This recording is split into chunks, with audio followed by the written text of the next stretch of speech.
Hey guys, how are you doing? So by now you've probably seen this viral video that's been going around. It's this cool, cute, interesting take on how the Star Wars titles should be rearranged in Star Wars for 1 to 9.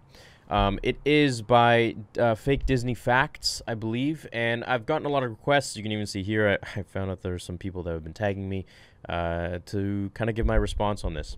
Now, sure, the titles being rearranged are interesting. The guy has a point, but I'm here to explain why the titles are the titles for each film and explaining it as best as I know from George Lucas and things that I've read and come to learn, and also the things that I've theorized on myself. So, let's get started. I just want to watch the video, give you all a recap for those who haven't seen it, or a recap for those who have seen it, and you can watch it if you haven't. So, then we'll talk about why each film is the name that it is.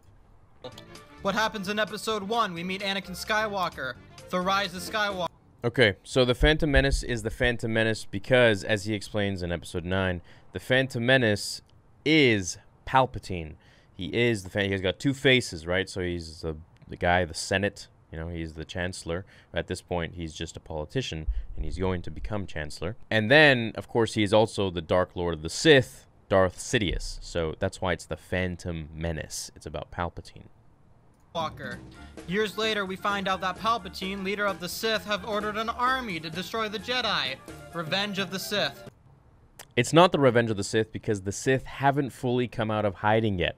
We don't know who they are exactly. The Jedi have thought that they killed either the Master or the Apprentice with Darth Maul in the Phantom Menace. They didn't know who was who, and they're now thinking that Dooku might be the Sith Lord. But some of them are very weary about that because Dooku is just kind of a good guy with different ideologies. And at the end of the film, we get the title because Yoda says, "Begun the Clone War." In Episode 3, Order 66 happens and the clones attack.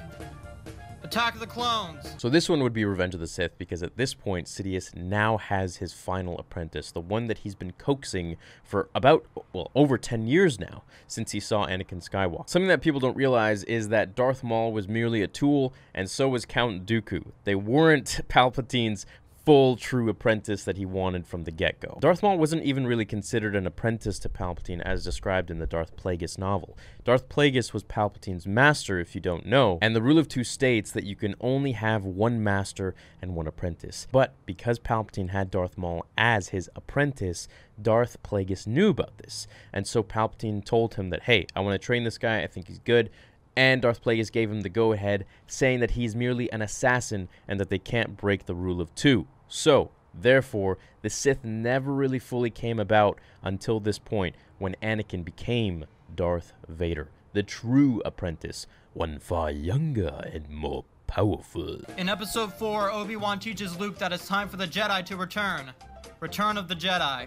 No, it's not Return of the Jedi because he's not a Jedi yet. He's merely just a training Force user. He's nothing really at this point. He's still using a blaster and all that. So he is the New Hope, as stated in Rebels, where Obi-Wan kills Darth Maul. We get to know that there is a New Hope indeed. In Episode 5, Yoda teaches Luke how to use the Force. The Force Awakens. Now this one here is clever. I like this. However, the Empire did strike back when they took over Hoth, and then of course at the end of the film when they defeated Luke and captured all the rebels and all that and froze Han Solo and Carbonite, and everything was just in the favor of the dark side. The bad guys won. The bad guys were the Empire. So the Empire strikes back. The Empire wins. That being said, I do like the title for this film, Force Awakens. It's kind of cool, but I'm going to keep it The Empire Strikes Back. In Episode 6, both Yoda and Anakin die, which makes Luke the last Jedi.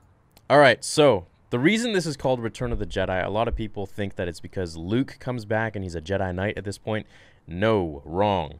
It is because Anakin comes back, and he is the Jedi that returns. So Anakin killed Vader at the end, and he killed Palpatine, and he is the Jedi. It's all about Anakin, right? George Lucas has always said that it's all about Anakin, and the only thing that Luke did was he was merely the catalyst to bring Anakin back to the light side, fulfilling the prophecy. After the Empire is destroyed, a new Empire comes. The Empire strikes back. Come on. Well, they called it the First Order, and then later in The Last Jedi, at the end of it, they call it the Rebellion again. So it was never really the Empire, but essentially the same thing. So this is The Force Awakens because the Force was awakened within Rey, and the rest is history. Come on, guys. In Episode 8, Luke trains Rey and then sacrifices himself to give the Resistance a new hope. Luke killed himself, and therefore Rey was the last Jedi. However, I still have a problem with the Last Jedi even being a title, because, as we know, Ben Solo was the one who really saved her at the end of the day. So it should kind of be like the Rise of Solo. I don't know. I don't know. Don't ask me about the Last Jedi. Finally, in Episode 9, Palpatine returns from the dead, making him the Phantom Menace. Okay, so this argument here kind of negates his first argument with the Phantom Menace, because if it's about Palpatine, then the Phantom Menace should really be about Episode 1.